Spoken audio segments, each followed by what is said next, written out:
ماہ مبارک ربیع الاول کی آمد اور تمام ہی مسلمانوں نے عالم اسلام اس مہینے کو انتہائی عقیدت سے رسالت مآب کی نسبت سے مناتے ہیں۔ ربیع کہتے ہیں بہار کو، اول کہتے ہیں پہلی کو۔ ربیع الاول کا لفظی معنی ہے پہلی بہار۔ یہیں سے اللہ کا نبی سے محبت کا اندازہ ہو رہا ہے، نبی آخری ہے، بہار پہلی ہے۔ آخری نبی ہے اور بہار پہلی ہے۔ مسلمانوں نے اسلام اس مہینے میں اپنی اپنی نیت اور اپنی اپنی عقیدت اور اپنی اپنی ظرف کے مطابق رسالت مآب کی عزت منائیں گے، رسول کا دنیا میں آنا منائیں گے۔ میرے اہل سنت بھائی 12 کو میلاد منائیں گے، ہم 17 کو منائیں گے۔ 12 بھی منائیں تو پھر بھی بات ٹھیک ہے، 17 بھی منائیں تو بات پھر بھی ٹھیک ہے، کیونکہ ہم نے تاریخیں نہیں دیکھنی، ہم نے محبت کا معیار دیکھنا۔ 12 میں ہے یا 17 میں ہے، 12 کو بھی آئے تو رسول ہی ہے، 17 کو بھی آئے تو رسول ہی ہے۔ لیکن 12 بھی چاند کی تاریخ ہے، 17 بھی چاند کی تاریخ ہے۔ چاند نہ تھا اور یہ تھے، یہ چاند کی وجہ سے نہیں ہے، چاند ان کی وجہ سے۔ آمد منانی چاہیے، دن منانا چاہیے۔ مسلمان جلوس بھی نکالیں گے، نبی کی یاد میں اونٹ بھی نکلتے ہیں۔ میں نے اپنے اہل سنت دوست سے پوچھا تھا یہ اونٹ کیوں نکالے جاتے ہیں؟ اس نے کہا یہ اس اونٹ کی یاد میں ہے جس پہ رسالت مآب بیٹھتے تھے۔ رسالت مآب ایک اونٹنی پہ بیٹھتے تھے جس کا نام قصوہ تھا، اس کی وجہ سے اس کی یاد میں یہ نکالا جاتا ہے۔ میں نے کہا جس کا احترام بھی کرنا چاہیے، انہوں نے کہا بے شک کرنا چاہیے۔ میں نے کہا پھر اپنے اپنے عقل کی بات ہے، جس پہ نبی بیٹھتے تھے اس کا احترام کر لیا، لیکن جو نبی پہ بیٹھتے تھے، جس پہ تھوڑی دیر کے لیے رسول بیٹھا، وہ اونٹنی مسلمانوں کو یاد رہی،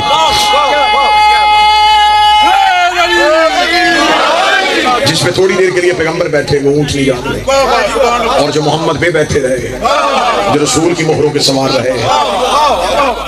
میلاد آپ بے شک منائیں، حکم تھا میرے بھائی نوید جعفری صاحب کا، تعمیل ہو گئی، میلاد بے شک منائیں، لیکن کم از کم میلاد مناتے ہوئے اپنے بچوں کو یہ ضرور بتائیں کہ ہمارے نبی آئے کہاں سے، کس کے گھر میں آئے، وہ گھر ضرور بتانا پڑے گا۔ صرف اس نام کو چھپانے کے لیے لوگوں نے فرضی کردار تراش دیے۔ ایک دائی نے پالا تھا، وہ دائی رسول کو بچپن سے لے کے چلی گئی تھی، صرف اس دائی کا کردار بنایا گیا تاکہ لوگوں کو پتہ نہ چلے کہ پالا کس نے تھا۔ اگر یہ دائی کا نام بتائیں گے تو پھر لوگوں کو پوچھیں گے اگر دائی نے نہیں پالا تو پھر کس نے پالا؟ باپ تو دنیا میں نہیں تھا، پھر نام لینا پڑا گا علی کے باپ کا، اور علی کے باپ کا نام لینے سے وہ اس لیے ڈرتے تھے کہ اپنے باپ کا فرق نہیں تھا۔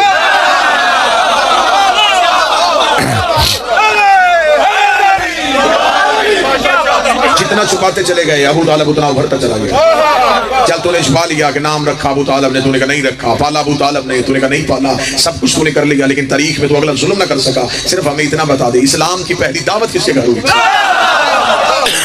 وہ جو دعوت ذوالشیرہ ہے، وہ جو اللہ نے حکم دیا تھا، وہ جو 40 کافر آئے تھے، وہ کس کے گھر میں آئے تھے؟ اب یہاں پہ کوئی بھی نہ چھپا سکا۔ ابن خلدون سے شبلی نعمانی تک، شبلی نعمانی سے لے کر سلیمان قندوسی تک، سلیمان قندوسی سے لے کے ڈاکٹر طاہر القادری تک سب نے لکھ دیا کہ حضرت ابو طالب کے گھر میں اسلام کی پہلی دعوت ہوئی تھی۔ مولوی سر پہ قرآن رکھ کے بتائے کہ ابو طالب کا گھر کہاں تھا، وہ کہے گا مکہ میں۔ اللہ کا اپنا گھر کہاں تھا، وہ کہے گا مکہ میں۔ تو جب اللہ کا اپنا گھر تھا تو بات ابو طالب کی حویلی میں کیوں؟ جب خدا کا اپنا گھر تھا تو اسلام کی پہلی دعوت ابو طالب کے گھر میں کیوں ہوئی؟ آج مولویوں کو پتہ چل گیا کہ ابو طالب نے کلمہ نہیں پڑھا، کیا خدا کو نہیں پتا تھا کہ اس نے میرا کلمہ نہیں پڑھنا؟ پھر خدا کو کیا ضرورت تھی کہ بات توحید کی تھی وہ ابو طالب کی حویلی میں رہی ہے، بات رسالت کی تھی وہ ابو طالب کے گھر رہی ہے۔ خدا کہہ دیتا میرا محمد ہمیں احسان لینے کی ضرورت ہی نہیں ہے، تو خانہ کعبہ میں آ، 40 کافروں کو وہاں بلا، کعبے کی دیوار کے ساتھ ٹیک لگا، میرے گھر میں میری بات کر۔ گھر اللہ کا تھا لیکن خدا نے اپنے گھر میں دعوت نہیں کروائی، دعوت کرائی ابو طالب کے گھر میں۔ جب ہم نے مولویوں سے پوچھا اس میں راز کیا تھا، انہوں نے کہا یہ فضیلت ابو طالب نہیں تھی، اس لیے ابو طالب کے گھر میں دعوت کا اہتمام ہوا کہ اللہ کے گھر میں اس دور میں بت رہتے تھے، اللہ کے گھر میں بت رہتے تھے، اللہ کے گھر میں بت رہتے تھے۔ مولوی تجھے شرم نہیں آتی؟ رحمان کے گھر بت تھے، عمران کے گھر بت رہے۔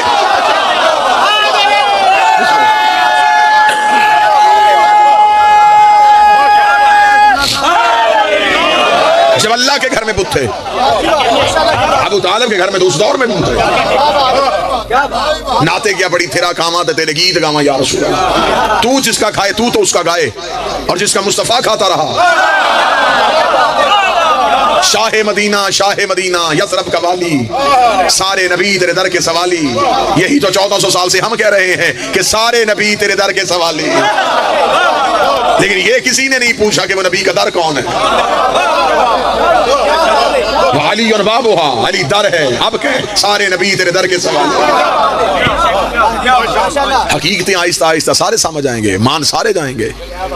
اللہ نے یہ ہمیں ہی امتیاز بخشا ہے کہ ہم آگے آگے چلیں گے، لوگ ہمارے پیچھے پیچھے۔ جن کو جلوس اچھا نہیں لگتا تھا وہ سارے اسلام آباد بیٹھے ہیں۔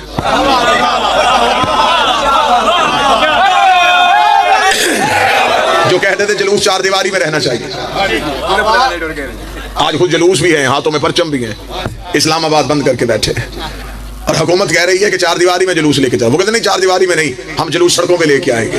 اس کا مطلب اچھی ریت ڈال دی تم نے، پتہ چل گیا کہ جب جلوس نکالا جائے پھر چار دیواری میں نہیں ہوتا، سڑکوں پہ ہوتا ہے، بازاروں میں ہوتا ہے۔ اللہ جانے یہاں پہ دیہات ہے، کوئی ایک بندہ بھی بات سمجھے گا نہیں سمجھے گا۔ مولانا فضل الرحمان تو نے جلوس کس بات کا نکالا ہے؟ وہ کہتا ہمارا احتجاج ہے کہ حاکم نااہل ہے، ہم اسے تخت سے اتارنے آئے، حاکم نااہل ہے، ہم اسے تخت سے اتارنے آئے ہیں۔ تو یہی تو ہم 1400 سال سے کہہ رہے ہیں کہ حاکم نااہل تھا، اسے تخت سے اتارنے آئے۔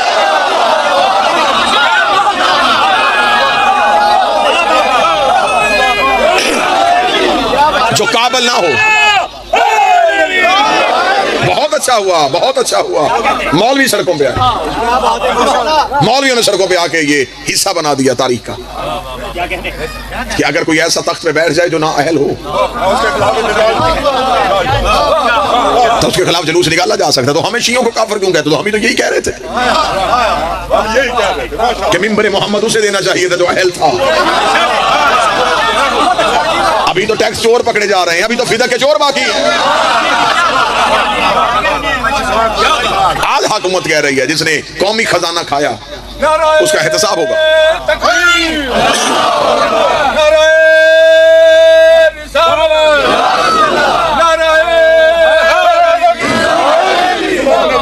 جو قومی خزانہ لوٹے اس کا احتساب ہوگا، اور جو محمد کی بیٹی کا حق آ جائے۔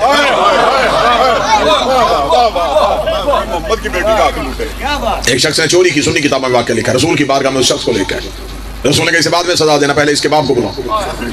سنی کتابوں میں حوالہ موجود ہے، اس کے باپ کو بلایا گیا، یا رسول اللہ چوری بیٹے نے کی ہے، مجھے بلایا کیوں کیا؟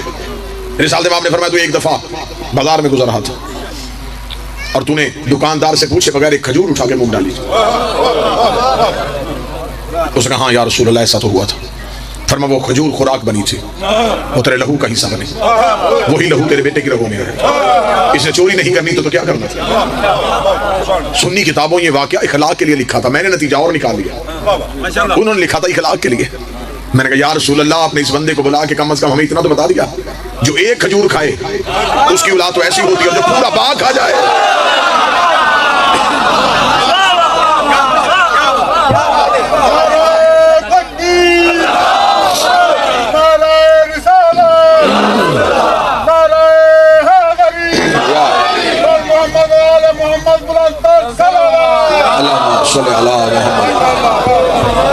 ربیع الاول منانا ہے تو پھر علی سے پوچھو احترام رسالت کیا۔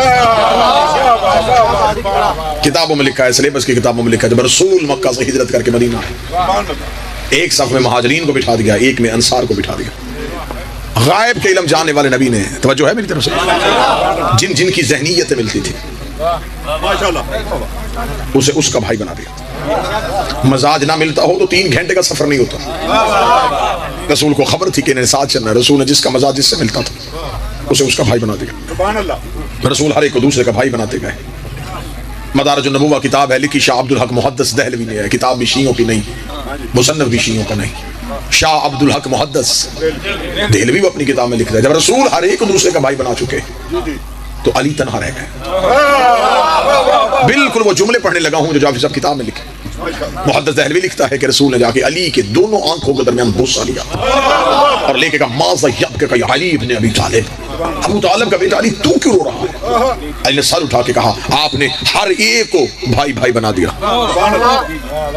مجھے کسی کا بھائی بنا بنایا۔ شاہ عبداللہ محدث دہلوی کہتے ہیں رسول مسکرا کے کہتے ہیں میں نے اپنا کس کو بنایا؟ یا رسول اللہ میرا بھائی کون ہے؟ شاہ عبدالحق محدث دہلوی لکھتے ہیں رسول نے پیچھے مڑ کے صحابہ کو دیکھا، پھر علی کو دیکھا، پھر صحابہ کو دیکھا، پھر علی کو دیکھا، پھر صحابہ کو دیکھا، پھر علی کو دیکھا، 3 بار صحابہ کو دیکھا، 3 بار علی کو دیکھا، ان میں کوئی تجھ جیسا ہو تو میں تیرا بھائی بنا لیتا. یا علی انت اخی فی الدنیا والآخرہ, تو یہاں بھی میرا بھائی ہے, تو وہاں بھی میرا بھائی ہے. بھائی یہاں ہوتے ہیں, وہاں نہیں ہوتے. رسول نے فرمایا تو وہاں بھی میرا بھائی ہے. یا رسول اللہ, قرآن تو کہہ رہا کہ قیامت والے رشتے چھین لیے جائیں گے, تو علی تیرا وہاں بھائی کیسے ہوگا؟ فرمایا رشتے ان کے چھینے جائیں گے جنہوں نے حساب دینا ہے, ان کے باقی رہیں گے جنہوں نے حساب لینا ہے.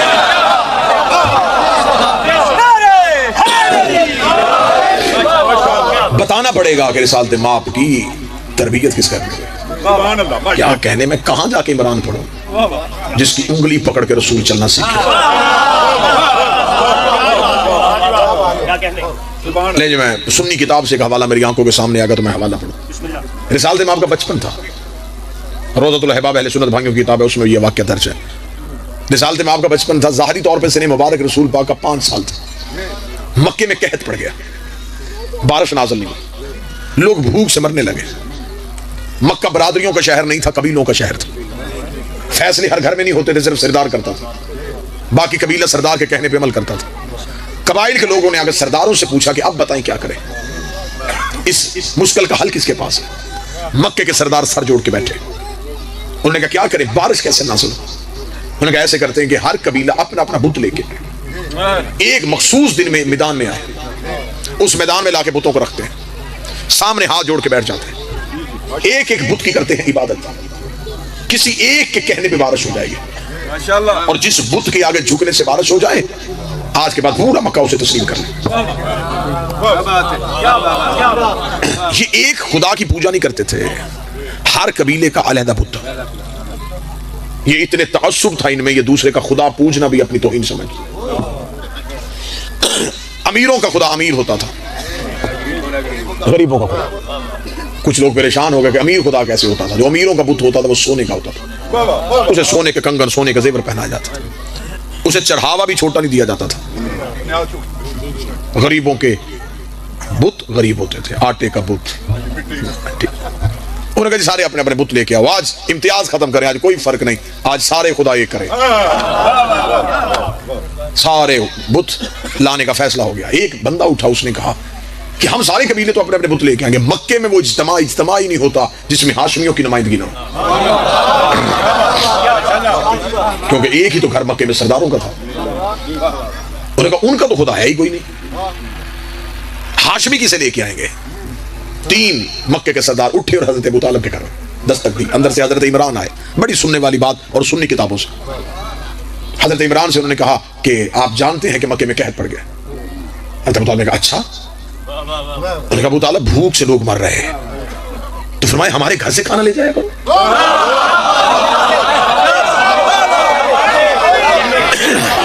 ہمارا دسترخوان تو بند نہیں ہوا, ہمارا دسترخوان تو چل رہا ہے. انہوں نے کہا ابو طالب نہیں, بات کھانے کی نہیں, ہم نے اب طے یہ کیا ہے کہ اب لیتے ہیں بتوں کا امتحان, خداؤں کا امتحان. اب دیکھتے ہیں کہ کون خدا جلدی سنتا ہے. تو لہذا ہم نے طے کیا ہے کہ ہم اپنے اپنے خدا اپنے اپنے بت لے کے آئیں گے. اگر تمہارا بھی کوئی بت ہے تو تم بھی کل والے اجتماع میں آنا, ورنہ پھر ہم اعلان کر دیں گے کہ ہاشمی کسی خدا کو نہیں مانتے, کیونکہ آج تک ہاشم نے نہیں بتایا وہ کس کی پوجا کرتا, عبد المطلب نہیں بتایا اس کا خدا کون ہے, اور بتایا تو نے بھی نہیں کہ تو کس کی عبادت کرتا. اب بتائیں کل آپ آئیں گے؟ حضرت ابو طالب نے کہا کل ہم آئیں گے. مکہ کے لوگ جا کے اگلے دن اپنے اپنے بتوں کو سجا کے, اب بات بارش والی بھول گئی. اب یہ مکے میں ایک علیحدہ سوچ گردش کر رہی تھی کہ کل ہاشمی کسے لے کے آئیں, ان کا بت کیسا ہوگا. یہ تو رئیس گھر ہے, ان کا تو بت بھی بڑا رئیس ہوگا, یہ کسے لے کے آئیں گے. پنجوں کے بل کھڑے ہو کے لوگ حضرت ابو طالب کا گھر دیکھ رہے تھے. دروازہ بند تھا, لوگ ایک دوسرے کو کہہ رہے تھے ابھی کوئی نہیں آیا, ابھی ابو طالب نہیں آئے. تھوڑی دیر کے بعد دروازہ کھلا. کل ایمان کے باپ کا پہلا قدم مکے کے بازار. لوگوں کی آنکھیں پھٹی کی پھٹی تھی, ابو طالب کسے لے کے آ رہا ہے. یا مکہ میں ایک دم شور برپا ہوا, وہ دیکھو ابو طالب کے کاندھے پہ کون ہے. جب دیکھا تو ابو طالب اپنے کاندھے پہ 5 سال کے مصطفیٰ کو اٹھائے ہوئے, اور اس حال سے ماں کے دونوں ہاتھوں کو اپنے ہاتھوں میں لیے ہوئے. آج ابو طالب کے چلنے کا انداز بڑا نرالا تھا.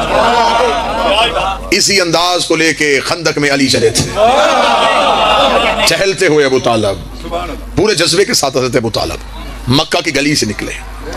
ان لوگوں کے قریب سے گزر گئے. انہوں نے کہا ابو طالب کہاں جا رہا ہے؟ کتابیں کہتی حضرت ابو طالب مکہ کی ایک چوٹی پہ چلے گئے. اتنی اونچی چوٹی پہ حضرت ابو طالب جا کے کھڑے ہوئے کہ کتابیں کہتی اس دن مکہ میں گھر کے صحن میں بیٹھی ہوئی کافروں کی ماؤں میں بیٹھے ہوئے کافروں کے بچے بھی ابو طالب کا چہرہ دیکھ رہے. آج مکہ میں کوئی ایسا نہیں تھا جو کہے کہ مجھے ابو طالب نظر نہیں آ رہا. گھر میں بیٹھی ہوئی عورت ابو طالب کا چہرہ, گود میں لیٹے ہوئے بچے ابو طالب کا چہرہ, میدان میں کھڑے ہوئے کافر ابو طالب کا چہرہ. آج پورا ابو طالب کو دیکھ رہے تھے. ابو طالب تو کیا کرنے والا ہے؟ ہم نے تو تجھے کہا تھا خدا نہیں کیا, تو اپنے بھتیجے کو لے کے آ گیا. کیا تو اپنے بھتیجے کی پوجا کرتا ہے؟ حضرت ابو طالب نے کہا اپنے خداؤں کو کیوں اکٹھا کیا ہے؟ انہوں نے کہا بارش کے لیے. فرمایا جس کے کہنے میں بارش ہو جائے گی وہ کون ہوگا؟ کہنے لگے وہ حاجت روا ہوگا, وہی مشکل کشا ہوگا. حضرت ابو طالب نے رسول کے چھوٹے چھوٹے ہاتھوں کو اپنے ضعیف ہاتھوں میں لیا, آسمان کی طرف, میرے اللہ تجھے ان ہاتھوں کا واسطہ, اللہم بحق حاضر الیدین انصر السماء, میرے اللہ تجھے ہاتھوں کا واسطہ آسمان سے بارش نازل فرما.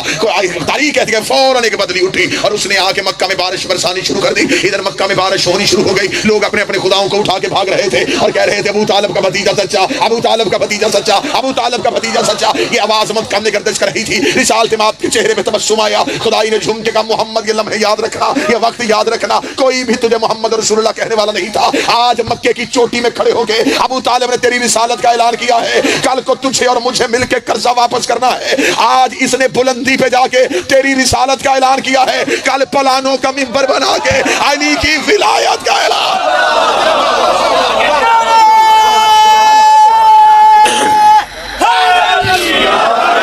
اس نے بتایا ہے کہ محمد اللہ کا رسول ہے. ہم نے بتانا ہے کہ علی اللہ کا ولی.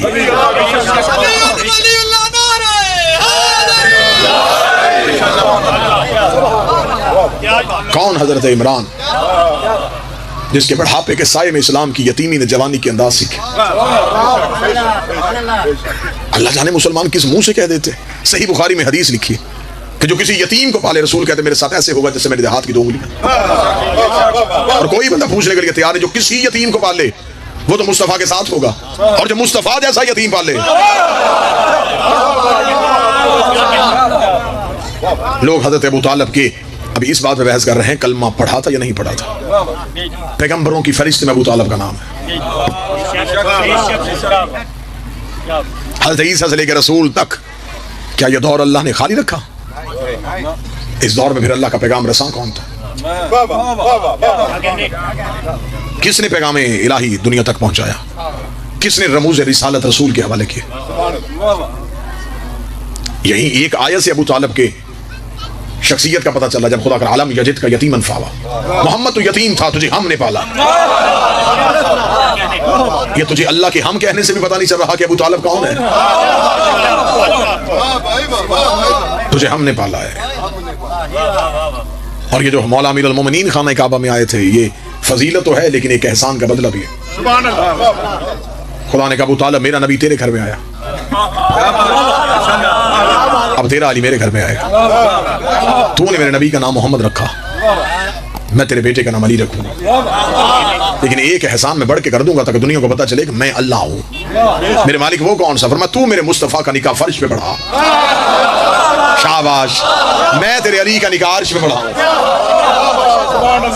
2 جگہوں پہ نگاہ پڑھا گیا امیر المومنین کا, ایک عرش پہ ایک فرش. عرش پہ توحید نے پڑھا, فرش پہ مصطفیٰ نے پڑھا. اس لیے سیدوں کی نسلیں بھی 2 چلی ہیں, ایک عرش والے سید, ایک فرش والے سید. ان کی اطاعت ہے, ان کی عزت ہے. اطاعت ہے, وہ معصوم ہے, اس لیے کہ وہ نور والے ہیں. ان کی اطاعت ہے, وہ اولاد سیدہ ہے. معصوم فرماتے ہیں کہ اگر آسمان پہ کوئی بندہ زمین پہ جھانکے تو اسے زمین پہ چند جگہوں پہ نور نظر آتا تو وہ فوراً پوچھے کہ یہ نور کہاں سے آ رہا ہے, تو فرمائے گا یہ ان کے گھر ہیں جو اولاد سیدہ ہے.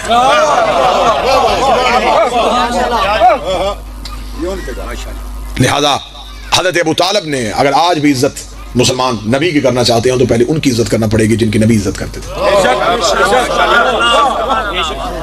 2 ہستیوں نے احسان کیا ہے اسلام پہ, ایک نے مال دیا ہے, ایک نے محنت کی ہے. جس نے مال دیا ہے وہ زہرا کی ماں ہے, جس نے محنت کی ہے وہ علی کا باپ.